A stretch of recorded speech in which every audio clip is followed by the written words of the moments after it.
Hi all, this is Skate and welcome back to another subscriber replays. Now I was going through my inbox and there are still loads to choose from. However, I noticed an AT-15 replay and then I noticed a Tortoise replay. Now these tanks I feel just don't get a lot of love and you don't see them often. Which is funny because they are some of my favourite tanks, and I think seeing these replays has kind of pushed me into wanting to do more British tank destroyer guides, because I haven't done them. And, well, they're kind of some of my favourite tanks. It's like the AT-8. People hate it, yet I love it. Same with the AT-15A. It doesn't get a lot of love, yet I bloody love that tank destroyer. It's so much fun. In fact, this is going to sound funny saying this, but I haven't played the AT-8 since the 25th of May 2016, according to what BStars. Yet I've still got number 1 in the EU server. Now, that's not me bragging. I don't actually think it's because of a high skill level I've put into the tank. I actually think it's because not many people like to play the tank, and as a result, well, it hasn't been beaten for that reason. Let's hope more people want to play this line, because it is a very, very good line, and it is very, very good in the city. Or built up areas where you can pretty much hug something. Now, we are watching, we've had a replay from him before. I didn't know whether it was Der Timmel or Dr. Timmel. So we're going to go with Tim again.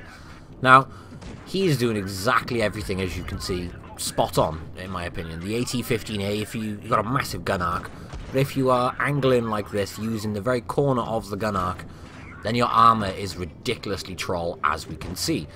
They are trying to snipe his weak spot, which is on the back right-hand side at the moment, and he is reducing the chances of getting it as much as he can, while just absorbing as much as return damage as possible.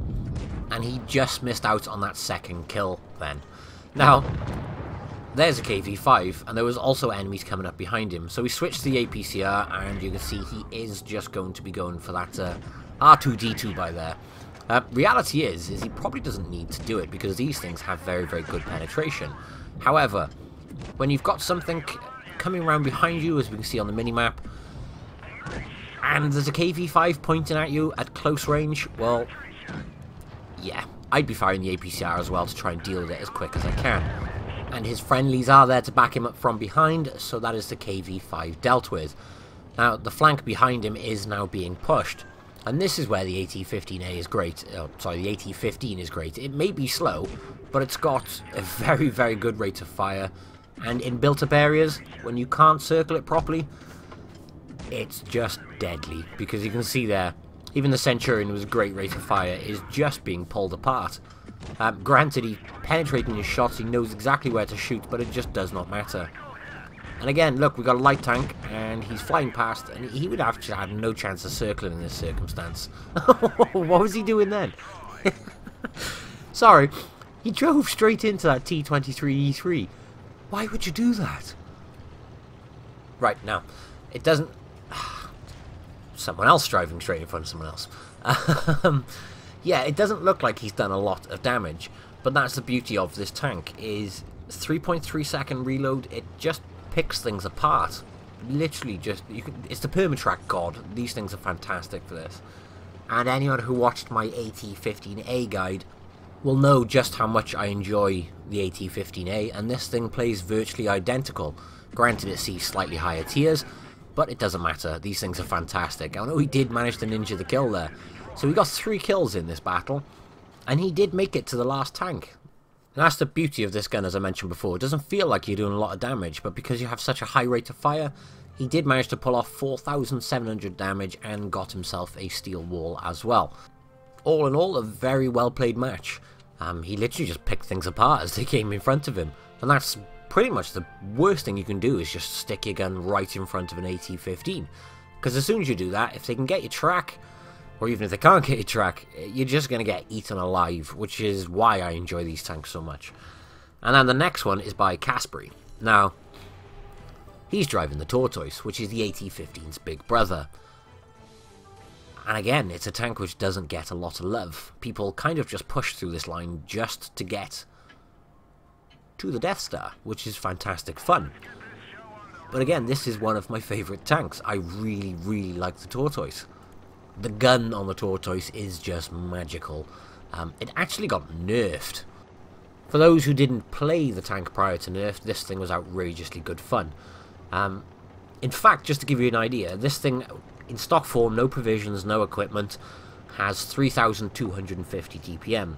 The Jagdtiger, which has recently been buffed, has 3,500.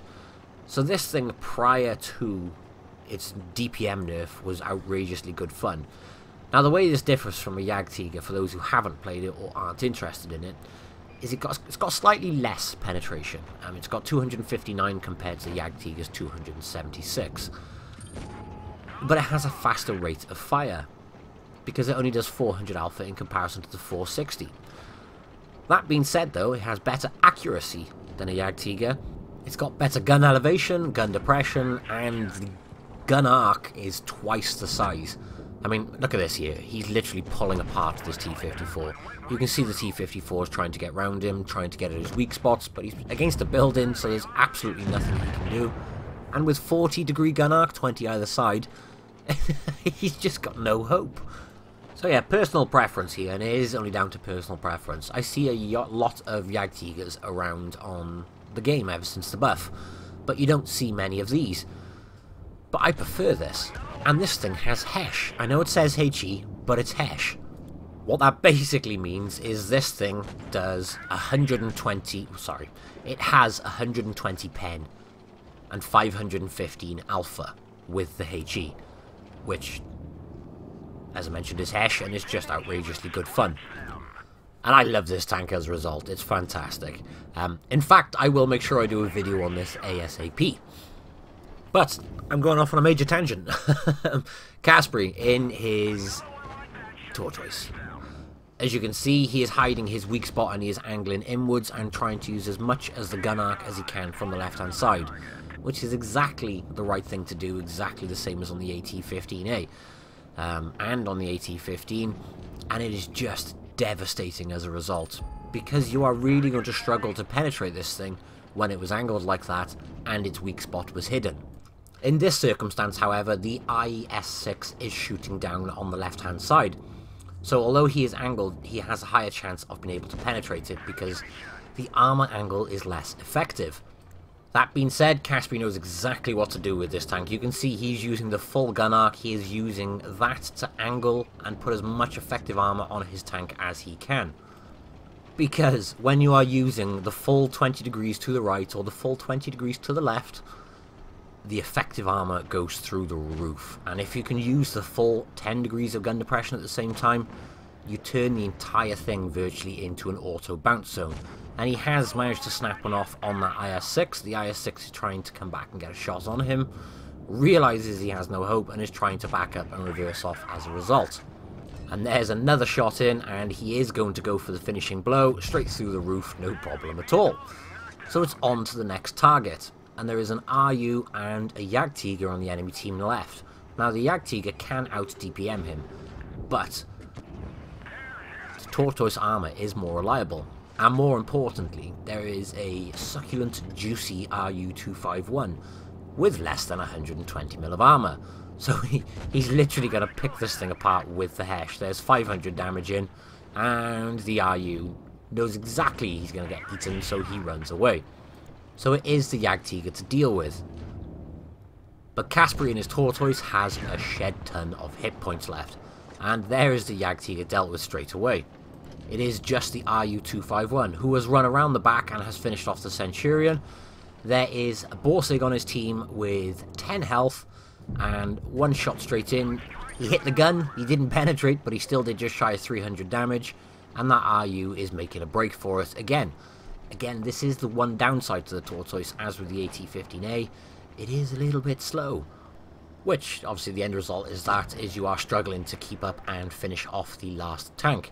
In the last replay, he had no problem, he managed to get there in time. In this one, sadly he didn't. But that did mean with that epic gun, he did 6,433 damage, and got himself a nice tasty mastery badge. If you haven't played this line, by the way, I personally would strongly recommend it. It is very, very good fun. If we have a look at the battle results, he's done way more damage than the rest of his team, and he played a great game. So thanks to both of you for sending your replays in. Obviously, I'll catch you in the next one. Bye-bye.